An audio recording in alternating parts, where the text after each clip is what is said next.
I was sitting in a trendy cafe in Paris recently, watching a customer order a premium matcha latte.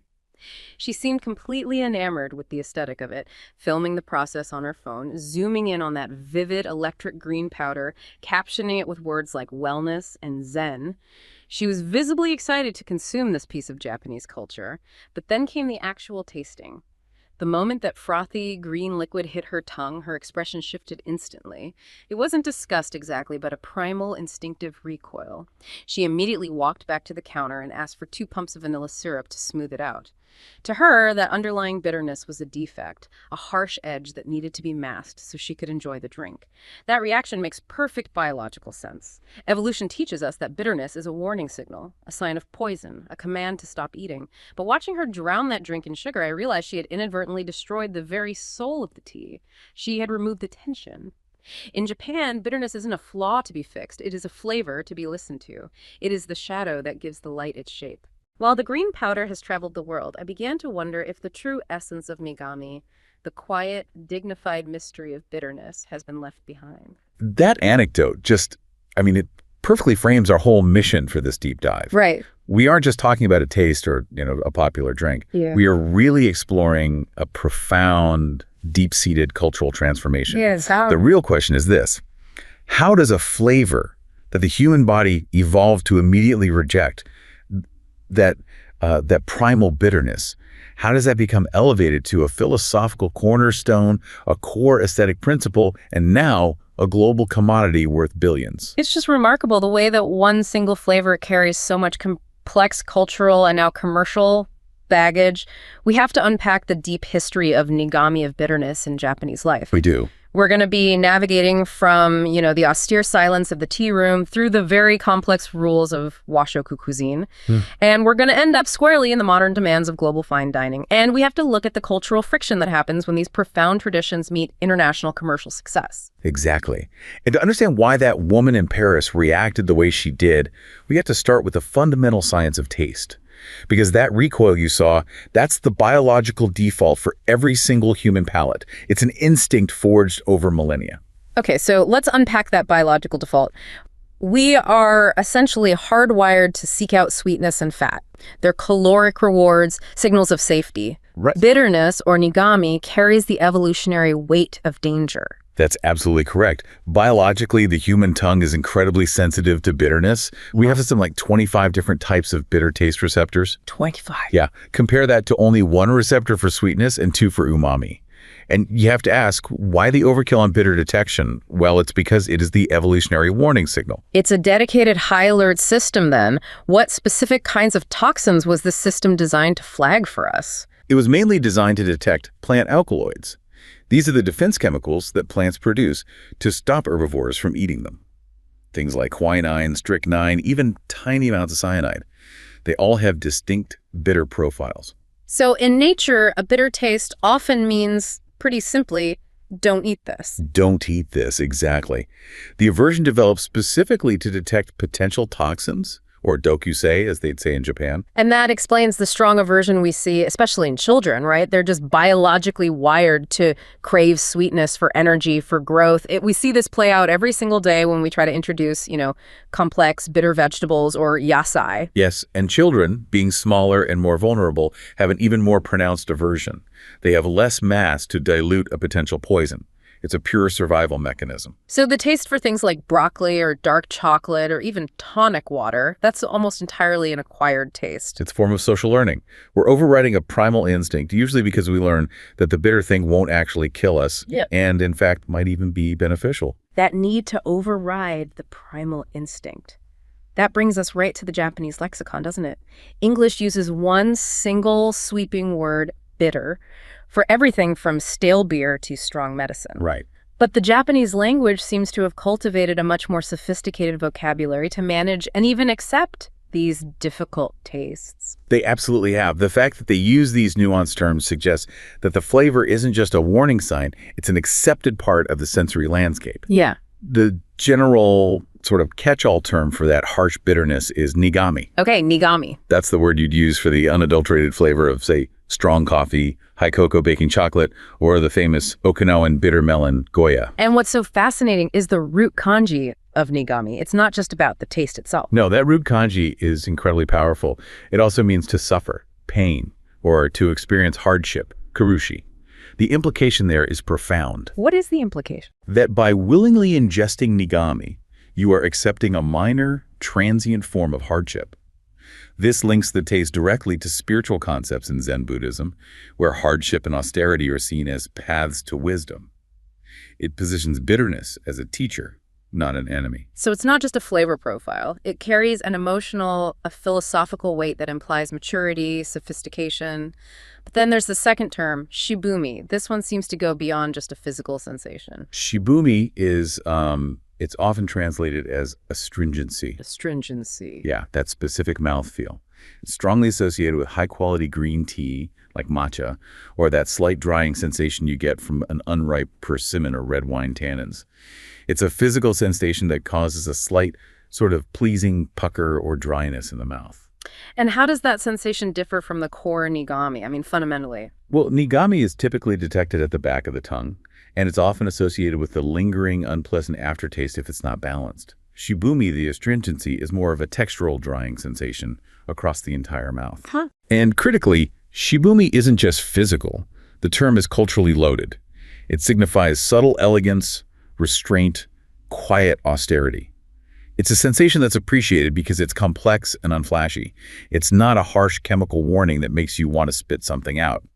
So when that person in the Paris cafe tasted her matcha and said it was bitter, a fluent Japanese speaker might actually feel like she used the wrong word, because the connoisseur perceives that refined astringency as shibui, not really nigai. That distinction is paramount, especially in the world of tea.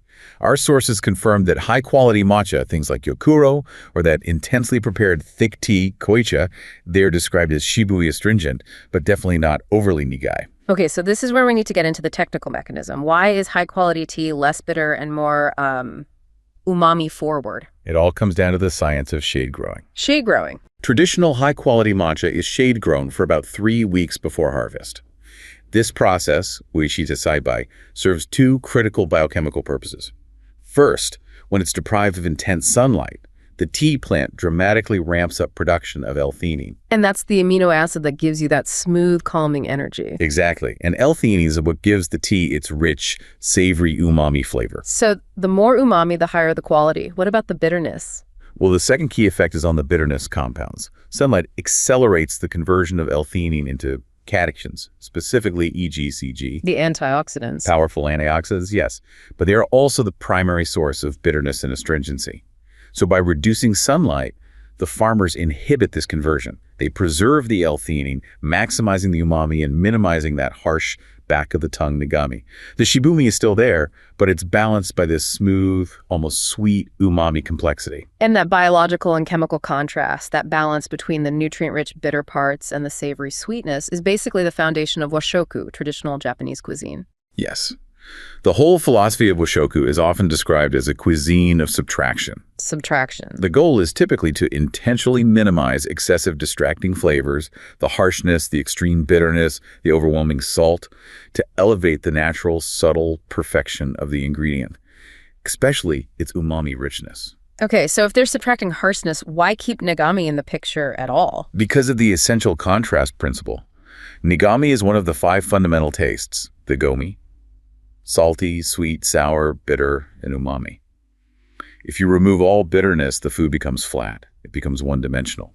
The bitterness acts as a foil that actually makes all the other flavors more pronounced. That's where the idea of bitter and better comes from. It provides a necessary relief to the palate. Let's expand on that with some culinary analogies. Okay, consider a classic example. A very rich textural dish. Maybe a deep, fatty, soy-glazed pork belly, or even that rich umami-dense tonkotsu ramen broth. That broth is heavy with pork fat and salty shoyu. Right. Without any bitter notes, the whole dish just settles into this unpleasant, cloying richness. And the nigami cuts right through that. Exactly. And it might be subtle. It could be the slight bitterness from finely sliced green onions, the char on some vegetables, or, yes, the aromatic depth of roasted garlic, niniku. These bitter notes introduce a necessary tension. They kind of scrub the palate, providing relief from the richness and salt. Which in turn makes the next bite of the rich food taste fresh and complex instead of just heavy. Precisely. And you mentioned the evolutionary catch-22 earlier, that the things that taste bitter are often the healthiest for us. Absolutely. The cultural appreciation for nigami became so embedded precisely because it's a sign of a nutrient-dense food, even if it comes with a challenging flavor. We're talking about fiber, vitamins, minerals, and those critical antioxidants, e.g., CG, polyphenols. The Japanese palate essentially trained itself to accept the difficult flavor for the huge health reward.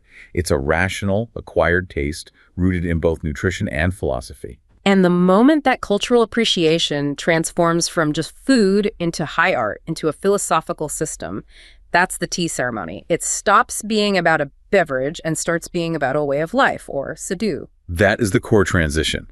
We move from the cuisine of washoku to sado, or chadu, the way of tea. This practice elevates the simple daily act of preparing and consuming powdered green tea, matcha, into a profound, highly structured art form. And this practice, as we know it today, was really crystallized in the 16th century by one towering figure, Sen no Rikyu. We have to spend some time on the political and cultural climate he was operating in to really get the profundity of his innovations. Sen no Rikyu was living during the Sengoku period, a time of constant civil war. He served two of Japan's most powerful warlords, Oda Nobunaga and later Toyotomi Hideyoshi, as their personal tea master. So he was working at the absolute epicenter of wealth, power, and frankly, violence. Precisely. And in that environment, the tea ceremony, Chanayu, had traditionally been a display of opulent imported Chinese goods. It was often held in these vast, ornate gold leaf halls. It was a projection of power. A status symbol. Purely. Riki fundamentally rejected this excess. He used tea as a sanctuary from the chaos all around him. And he was heavily influenced by Zen Buddhism. Deeply. Zen emphasizes austerity, discipline, meditation. Riki redefined the entire experience. He introduced the small, rustic chashitsu, the tea house, often a simple, almost crude 4.5 mat room. And he championed these humble, often distorted, rough ceramic tea bowls made by local craftsmen, a stark contrast to the perfect, expensive Chinese porcelain. This whole shift was based on the aesthetic of wabi. Let's dedicate some serious time to this triad of restraint. If the tea ceremony is the physical embodiment of a philosophy, we need to understand the concepts that define it. Wabi Sabi, Ichigo Ichi, and shibumi. They're completely interwoven. Wabi Sabi is the most famous, defining the aesthetic of the space and the objects. Wabi represents the inner, spiritual experience, simplicity, non-materialism, humility. So wabi is the mindset of the host and guest, the acceptance of living in a deliberately meager, simple way. Yes, wabi implies voluntarily accepting a lack of perfection or comfort. Sabi, on the other hand, represents the outer, material side. It means worn, weathered, decayed.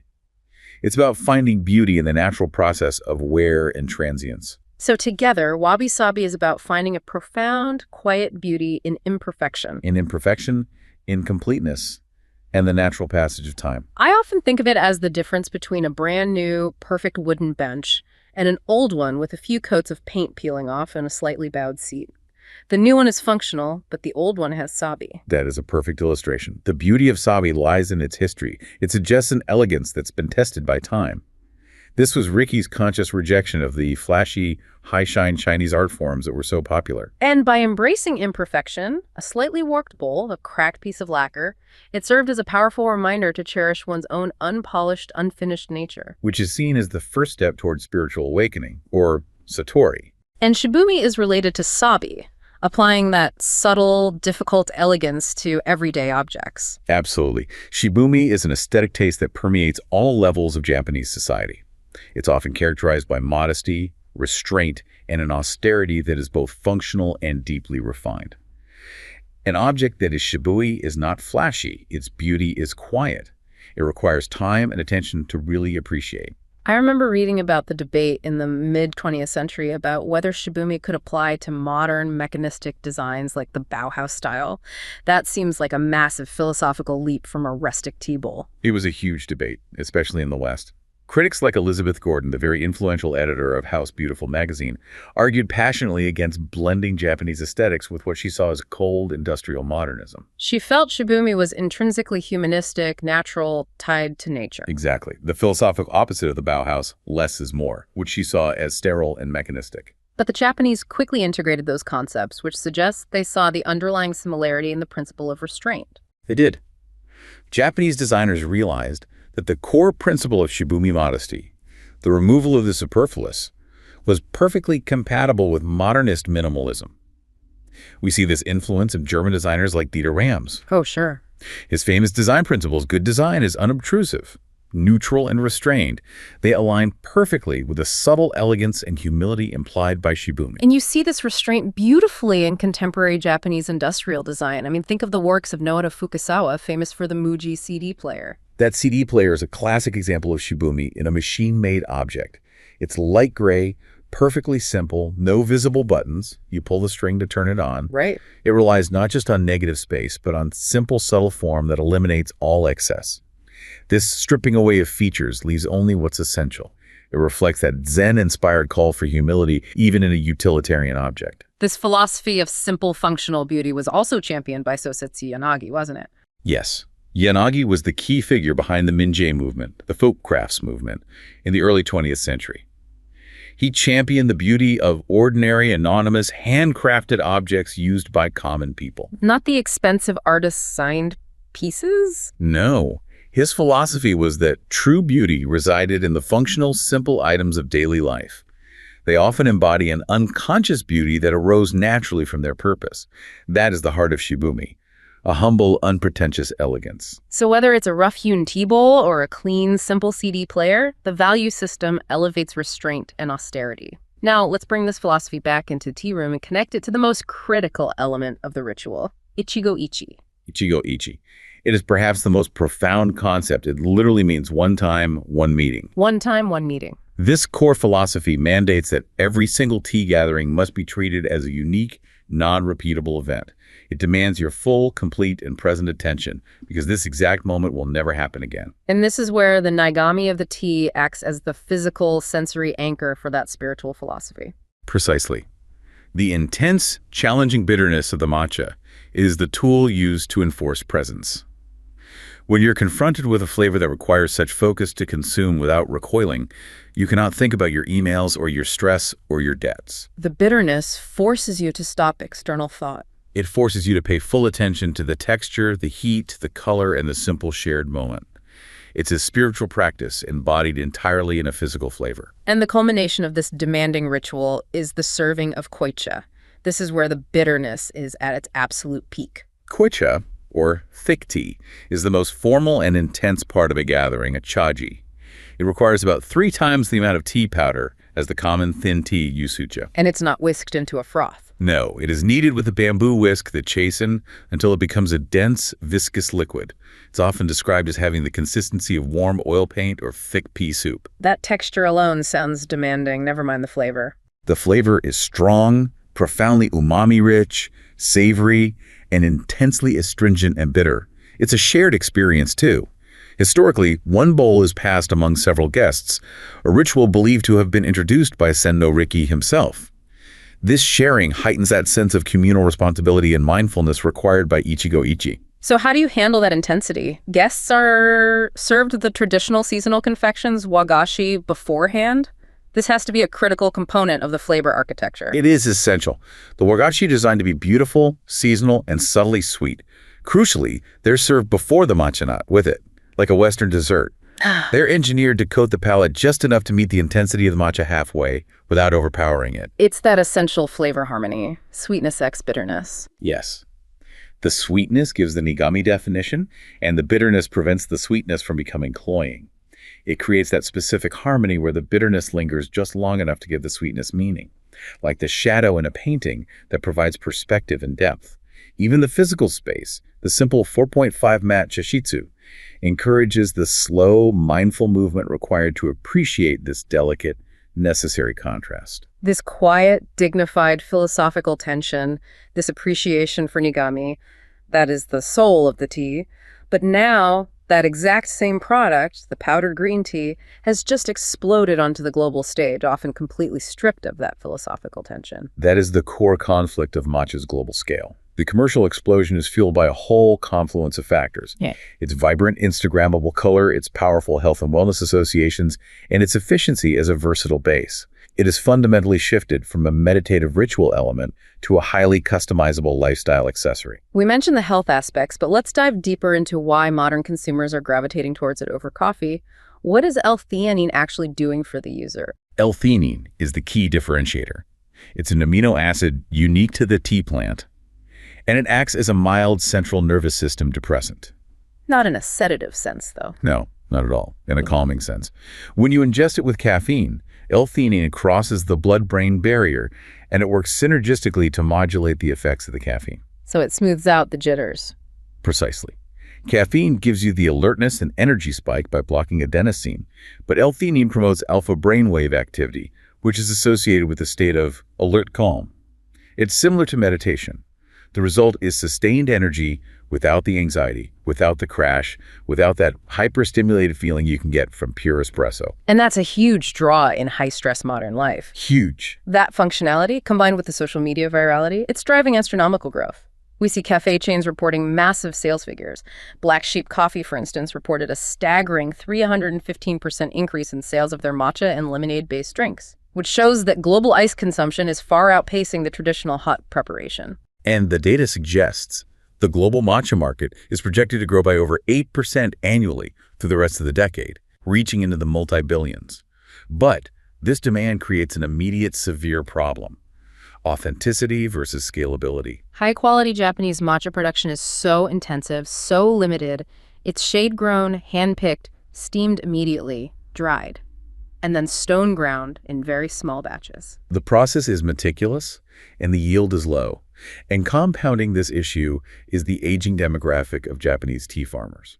The average age is rising, and younger generations just aren't taking over the complex labor required. So the domestic supply simply cannot keep up with this worldwide surge in demand. This supply pressure leads to a number of systemic problems, including a real labeling problem and the creation of these pseudo-grades. That's a very polite way of putting it. The terminology is often misleading. The labels ceremonial grade and culinary grade, which are everywhere in Western health food stores and cafes, they're Western marketing inventions. They're not recognized quality standards in Japan. Not at all.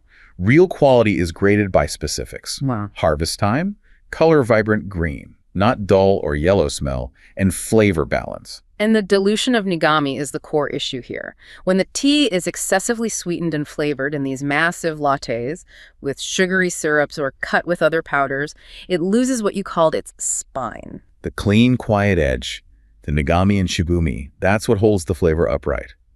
When you drown it in vanilla or hazelnut syrup, the bitterness is completely masked, and the complex umami is neutralized. The drink just becomes a delivery vehicle for sugar and caffeine. The tension is lost. The cultural meaning is lost. And ironically, many of the health benefits from the antioxidants and catechins are often negated by the sheer caloric density of the additives used to make it palatable to the sweet-centric Western tongue. Exactly. We saw this pattern before in the specialty coffee industry, didn't we?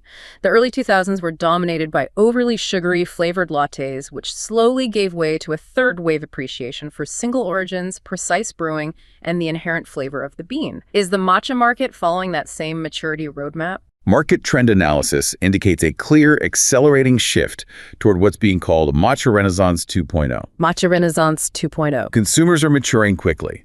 They're beginning to demand traceability, authenticity, product integrity. They want the real thing, the grassy, savory, umami-forward profile with that signature, pleasant nigami. So the new challenge for producers is figuring out how to scale this delicate, high-integrity flavor globally without resorting to cheap powder and masking agents. Exactly. This requires bridging traditional Japanese techniques with modern food science. Product developers are now actively working on formulations that retain the true taste of high-quality Japanese matcha. Grassy, umami-forward, and featuring a slight, pleasant bitterness. What are the specific modern techniques being used to preserve this integrity at scale? Two primary methods really stand out in large-scale production, especially for ready-to-drink beverages. First, nitrogen flushing. Nitrogen flushing.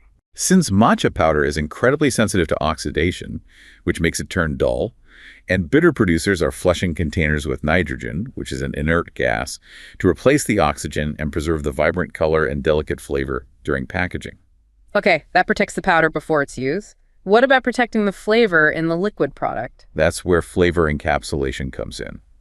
In this process, the volatile aromatic and flavor compounds are microencapsulated within a protective matrix, usually a carbohydrate-based shell. And what does that do?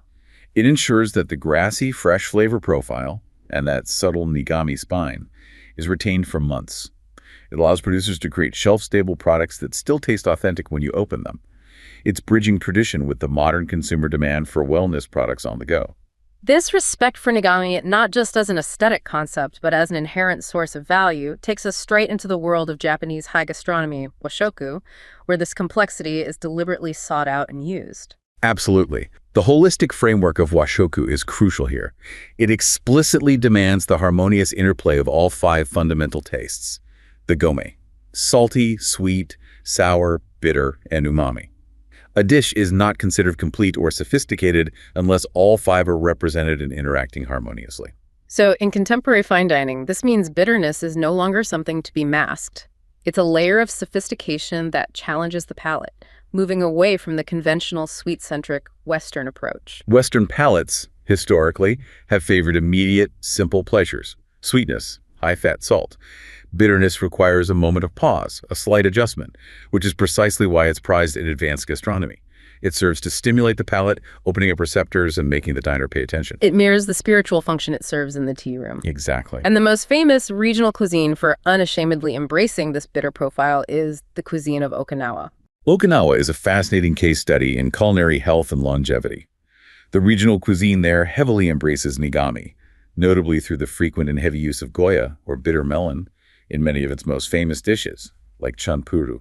Chanpuru, the stir-fry, literally means things mixed together, and goya is a notoriously aggressively bitter vegetable. It is. The bitterness comes from cucurbitacins, a compound the melon produces as a defense mechanism.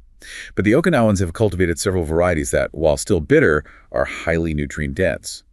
Goya chanpuru typically mixes the sliced bitter melon with tofu, eggs, and sometimes pork belly, balancing the sharpness of the goya with the richness of the fat and protein. And it's hard to ignore the correlation between this diet and Okinawan exceptionalism in terms of health. The data is compelling.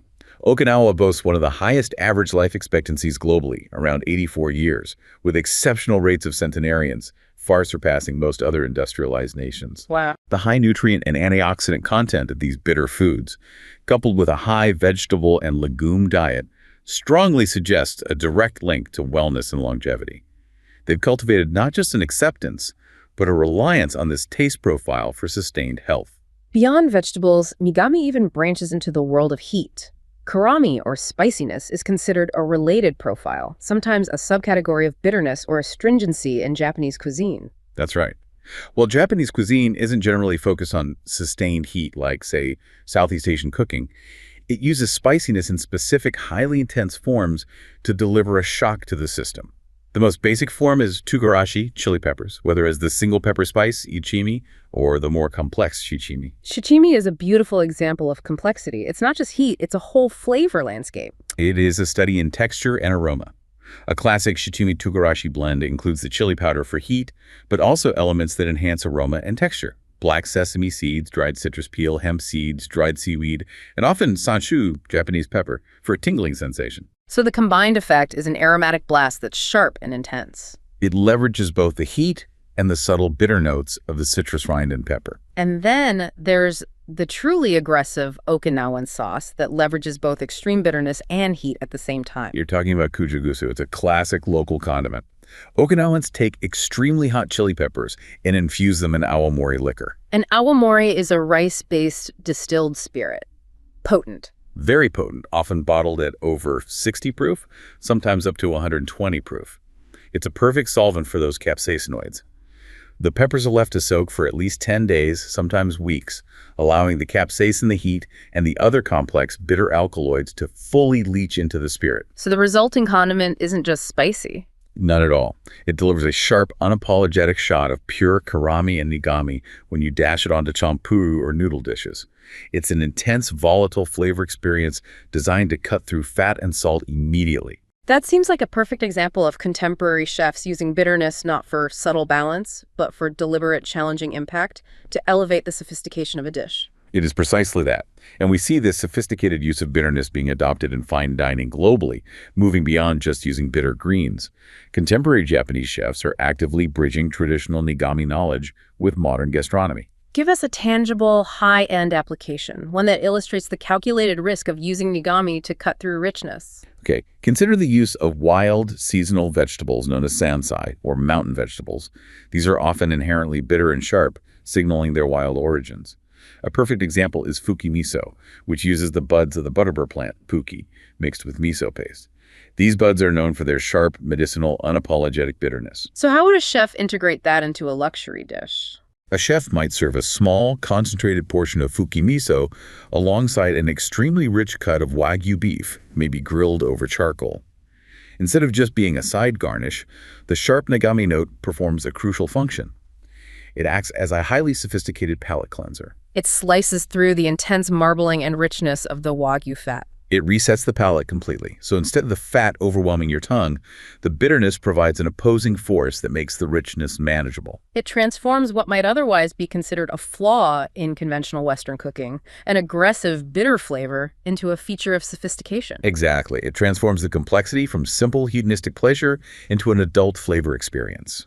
It asks the diner to appreciate the interaction of opposing difficult forces, rather than just the smooth pleasure of fat and salt. The difficulty is the reward. And that takes us full circle, doesn't it? Back to the tea room and Ichigo Ichi. Whether it's a ceremonial sip of intense koicha or a bite of perfectly composed washoku, the difficult, quiet edge, the bitterness, is the component that makes the entire experience meaningful. It forces attention, humility, and appreciation. That is the enduring legacy of nigami. The flavor that once signaled evolutionary danger has been entirely transformed through discipline and aesthetic practice into a sign of sophistication, profound health benefit, and cultural depth. Japan cultivated an appreciation for nigami not as a defect to be fixed, but as an absolutely essential element of contrast. It is the difficult, quiet edge, the shadow, that gives the light its form, enriching the whole experience. It is why the person drowning her matcha in vanilla syrup misses the point entirely. Embracing bitterness, whether in a high-quality bowl of matcha or in sophisticated washoku, is ultimately about valuing complexity and the deep, enduring satisfaction found in balance rather than simple, immediate pleasure. It's the lesson that tension is often what gives things their strength.